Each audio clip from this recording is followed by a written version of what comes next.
Hello, and welcome to episode 14 of the Do You Call Me Here Often podcast, read by me. A podcast of me reading the internet, song lyrics, jokes from hilarious websites, recipes, short stories, and more. It really is that simple. I read the internet. New episodes are released every Tuesday. Bonus episodes are just released at random. Available on all the usual podcast providers, probably. Please enjoy and feel free to share with anyone you like or anyone you dislike. Thank you. Just before I start this one, this is called Roosten by George Saunders on the website short-stories.co. God, that's hard to say. Within the story, there is sort of slight homophobic undertones to a part of it. It is brief, and I think it is just there to try and give a flavour of the main protagonist. I thought I'd just give you that little warning before going any further. Thank you, and please enjoy. Roosten by George Saunders. We have an asterisk saying, story contained bad language. You've been warned. Roosten stood nervously behind the paper screen. Was he nervous?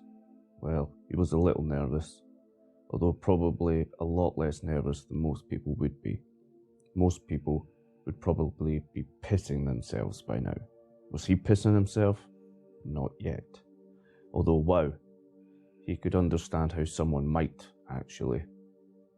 Let's fire it up, shouted the MC, a cheerleaderish blonde too old for braids, whose braids were flipping around as for some reason she pretended to jog. Are we fighting drugs here today or what? Yes, we are. Do us business people approve of drugs for our kids? No way, we don't. We are very much against that. Do we use drugs ourselves? Kids, those of you who are here, believe me when I say we don't, and never did. Because as someone who does feng shui for a living, there's no way I could do feng shui if I was whacked out on crack. Because my business is about discerning energy fields. And if you're cracked up or on pot, or even if you've had too much coffee, the energy field gets all wonky. Believe me, I know. I used to smoke. It was a lunchtime auction of local celebrities. A local celebrity being any sucker dopey enough to answer yes when the Chamber of Commerce asked. Willing to participate in community anti-drug effort celebrity auction event tentatively entitled Boys of Summer? So that's why we're here raising money for Laugh Kids Off Crack and their anti-drug clowns, the blonde shouted, such as Mr. Bugout, who, in his classroom work with a balloon, makes this thing that starts out as a crack pipe and ends up as a coffin, which I think is so true. Larry Domfrey of Larry Domfrey Realty stood near Roosten in just the swimsuit. Domfrey was a good guy. Good, but flawed. Not that bright, always tan. Yo. What? Yo. What was his boy of summer? Surfer? Lifeguard? Partial nudist? Was Domfrey attractive? Cute?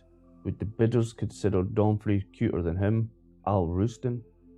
Oh, how should he know? Did he like guys? Was he some kind of expert judge on the cuteness of guys? No, he didn't like guys and never had. There had been a period in junior high, yes, when he had been somewhat worried that he might perhaps be like guys and had constantly lost in wrestling because, instead of concentrating on his holds, he was always mentally assessing whether this thing was hurting inside his cup, because he was popping a mild pre-bone or because the tip was sticking out an air hole, and once he was almost sure he'd popped a mild pre-bone when he found his face pressed against Tom Reed's hard abs, which smelled of coconut. But after practice, obsessing about this in the woods, he realised that he sometimes popped a similar mild pre-bone when the cat sat on his groin in a beam of sun, which proved he didn't have sexual feelings for Tom, since he knew for sure he didn't have sexual feelings for the cat, since he'd never even heard that described as being possible. And from that day on, whenever he found himself wondering whether he liked guys, he always remembered walking exultantly in the woods after liberating realization that he was no more attracted to guys than to cats, just happily kicking the tops off mushrooms in a spirit of tremendous relief. Oh dear, why have I picked this one? Slight homophobic undertones to it. Anyway, back to it. Let's see where it goes. A sort of music started up, consisting of a series of loud, thick bumps punctuated by a smattering of feminine groans and something that sounded like a squeaky door, and Larry Domfrey headed down the runway to sudden cheers and whoops. What the heck, thought Roosten. Whoops? Cheers? Would he get cheers? Whoops? He doubted it. Who whooped, cheered for the round, bald guy in the gondolier costume? If he were a woman, he'd cheer, whoop for Domfrey, the guy with the tight ass and the ripped brown arms. The blonde cued Roosten by pointing at him while pretending to walk in place. Oh God, oh God. Roosten stepped warily out from behind the paper screen. No one whooped. He started down the runway. No cheering. The room made the sound a room makes when attempting not to laugh. He tried to smile sexily, but his mouth was too dry. Probably his yellow teeth were showing and the place where his gums dipped down. Frozen in the harsh spotlight, he looked so crazy and old and forlorn, and yet residually arrogant that an intense discomfort settled on the room, a discomfort that, in a non-charity situation, might have led to shouted insults or thrown objects, but in this case drew a kind of pity whoop from near the salad bar. Roosten brightened and sent a relieved half-wave in the direction of the whoop, and the awkwardness of this gesture, the way it inadvertently revealed how terrified he was, endeared him to the crowd that seconds before had been ready to mock him, had somehow else pity whooped. Goodness me, Stephen, come on. Had been ready to mock him, and someone else pity whooped, and Roosten smiled a big loopy grin which caused a wave of mercy cheers. Roosten was deaf to the charity of this. What a super level of whoops and cheers. Suddenly he remembered the special turn. Should he try it? Ho ho, he should, he would, and he did, increasing the level of whoops, cheers, which to his ear were already at least equal to Domfrey's. Plus, Domfrey had been basically naked, which meant that technically he'd beaten Domfrey, since Domfrey had needed to get naked just to manage a tie with him, Al Roosten. Ha, poor Domfrey, running around in his skivvies and to no avail. The blonde threw a butterfly net over Roosten's head, and he joined Domfrey in the cardboard jail. Now that he had thrashed Domfrey, he felt a surge of affection for him. Good old Domfrey. He and Domfrey were the twin pillars of the local business community. He didn't know Domfrey well, just admired him from afar, just like Domfrey admired him from afar. Once, the whole Domfrey clan had filed into Roosten's shop. Bygone days. Domfrey's wife had been beautiful, nice legs, slim back, long hair. You looked at her and couldn't look away. Domfrey's kids had also seemed great. Two elf-like androgynes,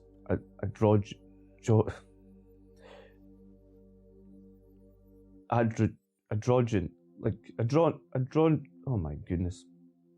Moving on, politely debating something, possibly the history of the Supreme Court. Each celeb had his own barred window in the cardboard jail. Domfrey now stepped away from his and toward Roosten's. How gracious, what a prince. They'd have a chat. The crowd would jealously wonder what the twin pillars were chatting about in private. But sorry, no, this was between pillars. Rabble need not apply. Domfrey was saying something, but the music was blaring and Roosten was partly deaf. Roosten leaned in. I said, "Don't worry about it, Ed." Domfrey was shouting. "You did fine, really, no biggie. Give it a week, nobody will even remember it." What? What the hell? By saying he'd done fine, was Domfrey implying that he hadn't? That he'd done badly? Humiliated himself? Was Domfrey on some other planet? On drugs? On drugs at an anti-drug event? Had Domfrey called him Ed? Domfrey could kiss his ass. That fake, that snob, he'd forgotten that. He'd forgotten that Domfrey was a snobby fake. That time the Domfreys came into bygone days, they'd immediately turned and walked out again, as if they'd found Roosten's vintage collectibles too dusty and ill-selected for the Domfrey house. A literal mansion on the hill. Domfrey's wife wasn't beautiful, Roosten suddenly honestly admitted. She was an overgrown scarecrow. As far as Domfrey's kids, if those two belonged to him, he'd scruff them up a bit, try and de-elfify them. Were they girls or boys? You honestly couldn't tell. There we go again. He didn't have kids himself, had never married. He had the boys, however. The boys were his nephews. The boys were not elfin, au contraire, the boys were great. The boys were all boy. And how? The boys were all boy. And how? Possibly too much so. Why his sister Mag insisted on taking them to budgie cuts when budgie cuts made them look like three hulking versions of the same old Germanic roundhead, their bangs cut straight across, he did not know. Every night was a three-way grunting wrestling fest in the basement, boys calling one another scuzz knuckles or fartingestron. Jesus. Until one of them bonked his round head with something metal, and they all helped the hurt one upstairs, tears running down their wrestling engorged cheeks, like three suddenly repentant Nazis. Not Nazis, Germans, energetic German lads, healthy young Beethovens, although as far as Beethoven, he doubted Beethoven had ever pried a prayer book rack off the pew with his bare hands on a dare from another Beethoven, while the third Beethoven proudly displayed on hymnal 4 tightly rolled snot towers he'd just... It was the divorce. It was Mag's divorce that had made the boys wild. It was sad about Mag. In high school, Al had been the popular wrestler and Mag had been the thin girl in Christ life with a big crush on Christ. They'd lived on their parents' farm, but somehow only Mag had turned out farmish. Junior year, she'd started dating Ken Glenn, equally agrarian with plate-sized ears. There'd been jokes at the time about Mag and Ken being married in overalls. There'd been jokes about Mag and Ken being married in a church full of barnyard animals. If there was ever a marriage you'd expect to last, this one was it. 2 homely Christian farmers, but no. Ken had left Mag for another farmer's. Mag was not homely. She was simple, she had a kind of simple earthly... She was handsome. Sorry, I'm just going to jump in. I don't understand the structure of this short story. But no, Ken had left Mags for another farmer's. And then nothing. Mags was not homely, she was simple. She had a kind of simple, earthy... She was handsome, a handsome woman. Everything was where it should be. Jesus. She carried herself well, except when bellowing at the boys. Then her face became a red, contorted mask. You saw her frustration at being the only divorced woman in her extremely strict church. her embarrassment at having had to move in with her brother, her worry that, if he lost the shop, as it now appeared almost certain he would, she'd have to quit school and get a third job. Last night he'd found her at the kitchen table after her shift at Costco, fast asleep across her community college nursing text. A nurse at 45.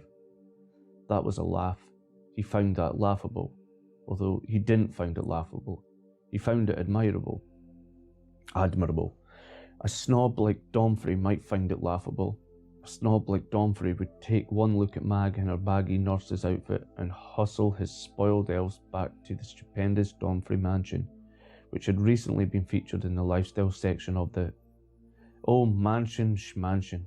Did Gandhi's house have the largest outdoor trampoline in the tri-state area? Did Jesus have a 2-acre remote-controlled car track with mountains to scale and a little village that lit up at night? Not in his Bible. The cardboard jail was now filled with celebs. How had that happened? He'd apparently missed the runway walks of Max's Autos, Ed Burden of Steak and Roll, and the freakishly tall twin hippie brothers who ran Coffee Minded. The blonde was standing silently now, head down, as if waiting for her experience-based profundity to overflow into the show-stopping, heartfelt speech that would establish her once and for all as the most pain-racked person in the room. Folks, we've arrived at our most important aspect, she said softly, which is our auction, which is silent. Without you, laugh kids off crack is just some guys with strong anti-drug feelings wearing weird clothes in their own homes. Write down your bid. Someone will come around. Later, if you are the one who won, you'll be taken to lunch by your celebrity who you bid for. Was it over? It appeared to be over. Could he sneak out? He could if he bent low. He bent low and booked it. He bent low and booked it as the blonde droned on. In the changing area, he found Domfrey's clothes slopped over a chair, expensive pleated pants, nice silk shirt. On the floor were Domfrey's keys and wallet. Just like Domfrey to junk up a perfectly nice changing area. Oh, why be mad at Domfrey? Domfrey hadn't done anything to him. He just made a comment, trying to be nice, trying to be charitable, to someone beneath him.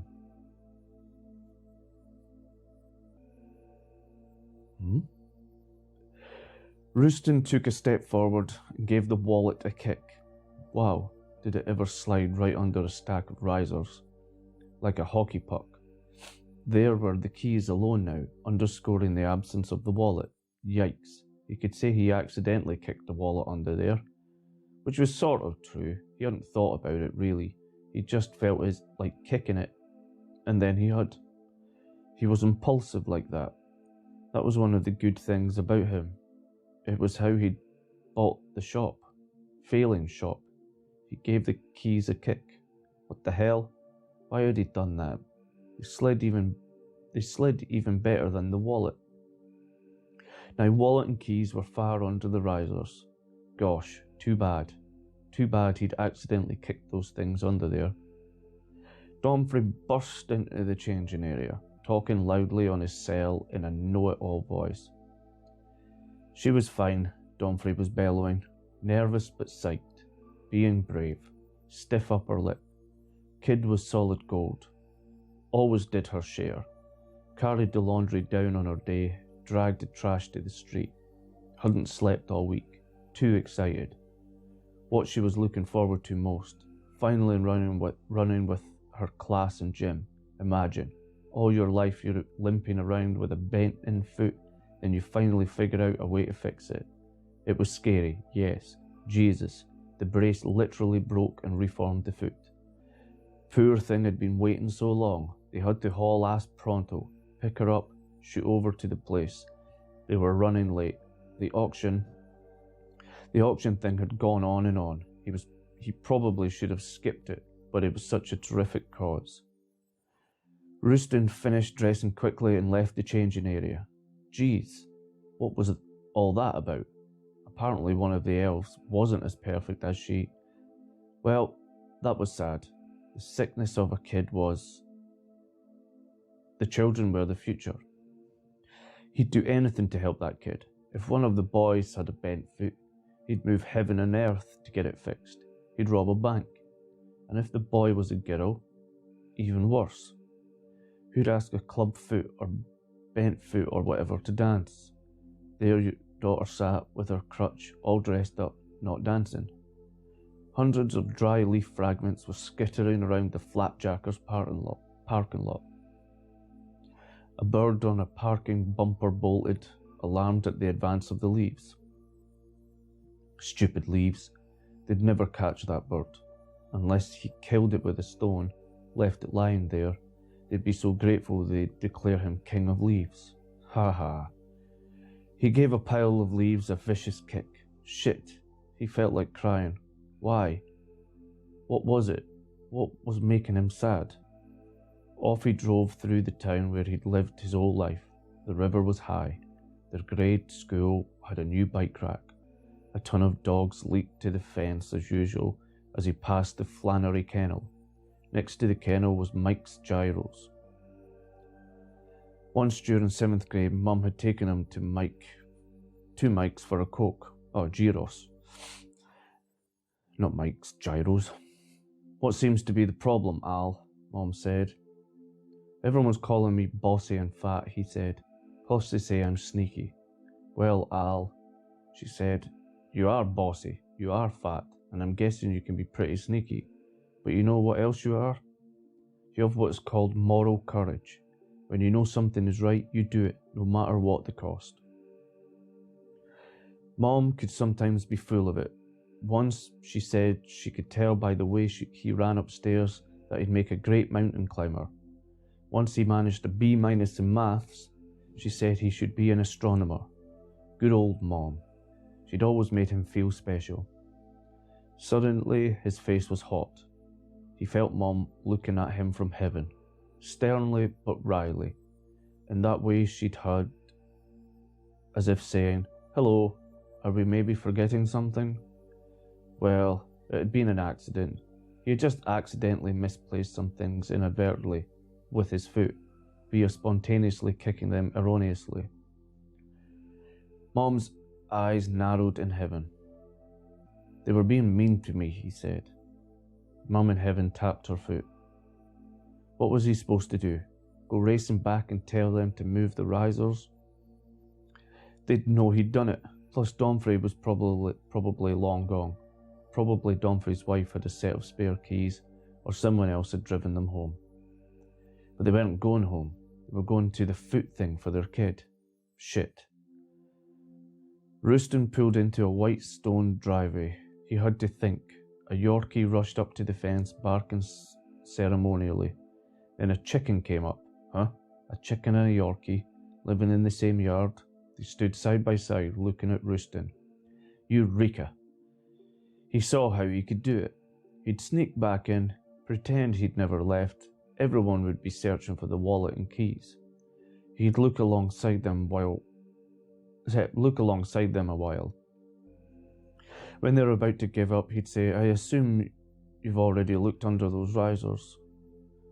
Well, no, Domfrey would say. Might be worth a try, Roosten would say. They'd get some guys and move the risers, and there would be the wallet, and there would be the keys. Wow, Domfrey would say. Just a hunch, Roosten would say. I simply mentally eliminated all other possible options. I'm afraid we've underestimated you, Domfrey's wife would say. We have to have you over to the house soon. To the mansion, Domfrey would say. And Al, Domfrey's wife would say, sorry about that time we walked out of your shop. That was rude. And Al, Domfrey would say, sorry I called you Ed earlier. No problem, Roosten would say. I didn't even really notice. Dinner at the mansion would go well. Soon he'd basically be part of the family. He'd just drop by whenever. That would be nice. Nice to hang out in a mansion. Sometimes Mag and the boys might come along, although the boys had better not break anything. They'd have to wrestle outside. One thing he did not need was his friend's mansion trashed. He saw Domfrey's wife, distressed by all the things the boys had broken, collapse into a chair and start weeping. Thanks, boys. Great. Thanks a lot for that. Go outside. Go outside and sit quietly. Now the moon is full in the big window and he and Domfrey are wearing tuxes and Domfrey's wife is wearing something low-cut and golden. His dinner is great, he says. This dinner is great, he says. All your dinners have been great. It's the least we could do, says Domfrey. You helped us out so much that time I stupidly lost my keys. Haha, yes, well, about that, Roosten said. Then he tells them all about it, how he did an unfortunate thing, saw the light, raced back to hell. What a riot, says Domfrey. That took guts, says Domfrey's wife. Coming back like that, I'd say it took moral courage, said Domfrey. Your honesty makes us admire you all the more, says Domfrey's wife. Mag was there too.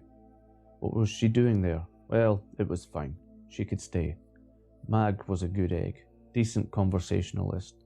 The Domfreys would appreciate her good qualities just like they appreciated his good qualities. And wouldn't Mum love seeing that? Her kids finally getting their due from sophisticated people in a beautiful mansion.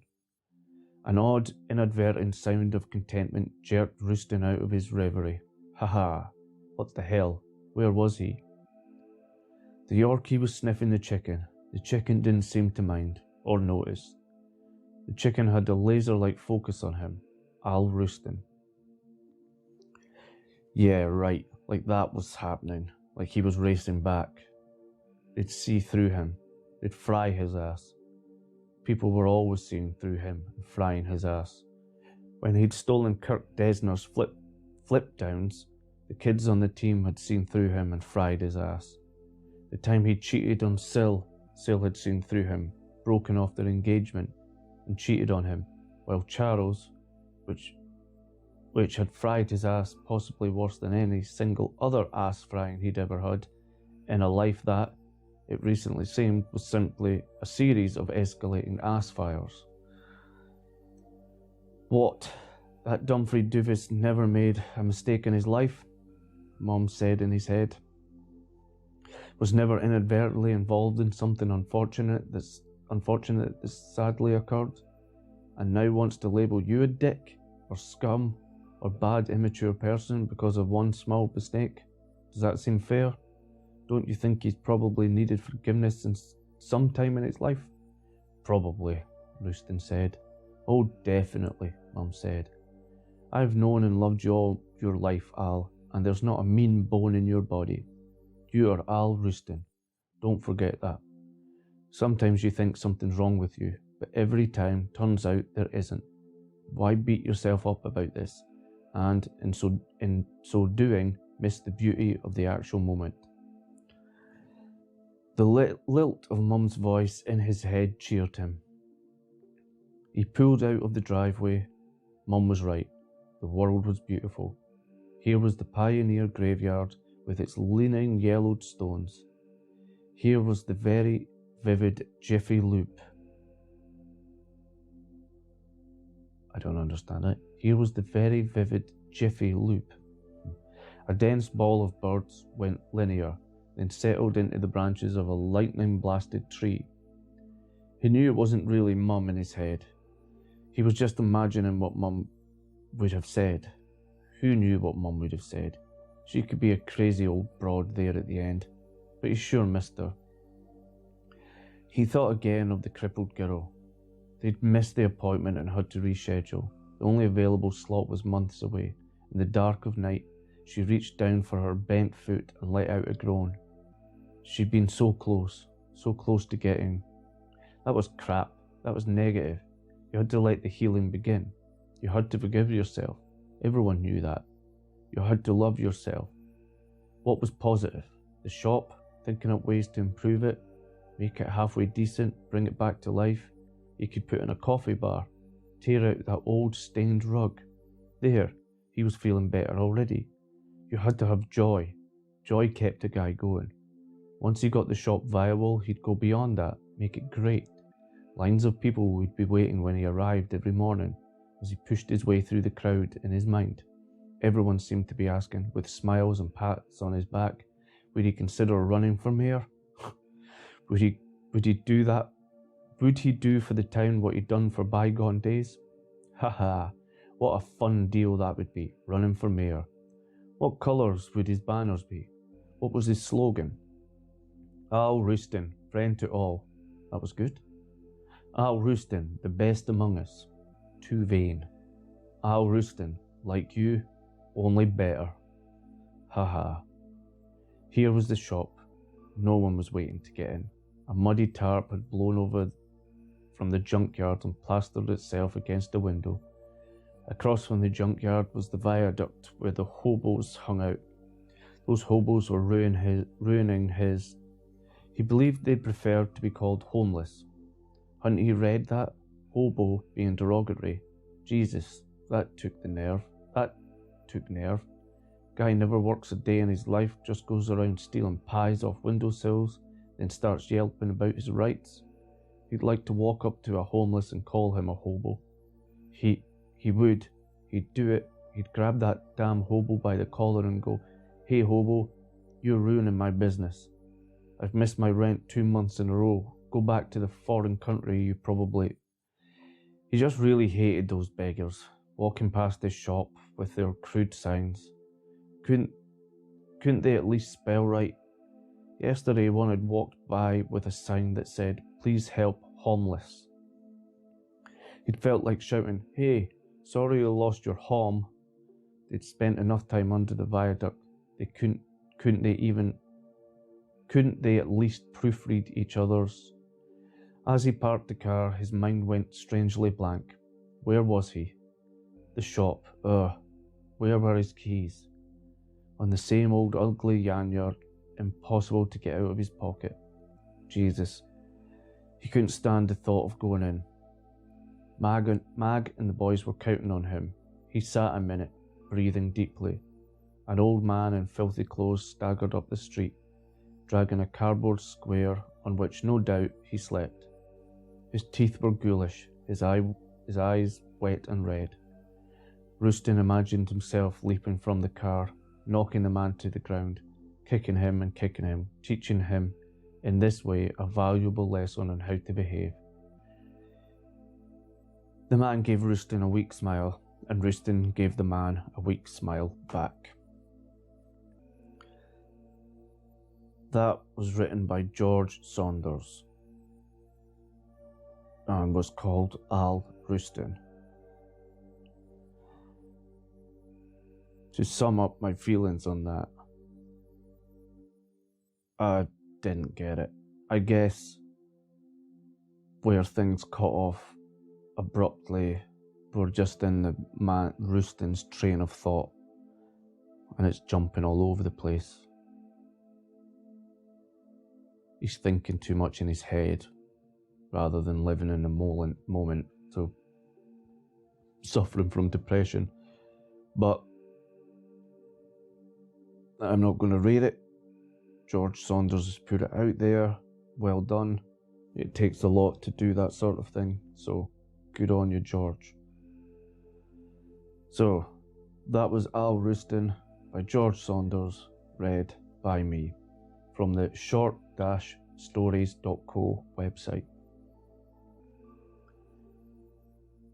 Please share this. If you've liked this podcast, please share it with anyone you like. Or if you've not liked this podcast, please share it with anyone you dislike. Thank you. See you next time.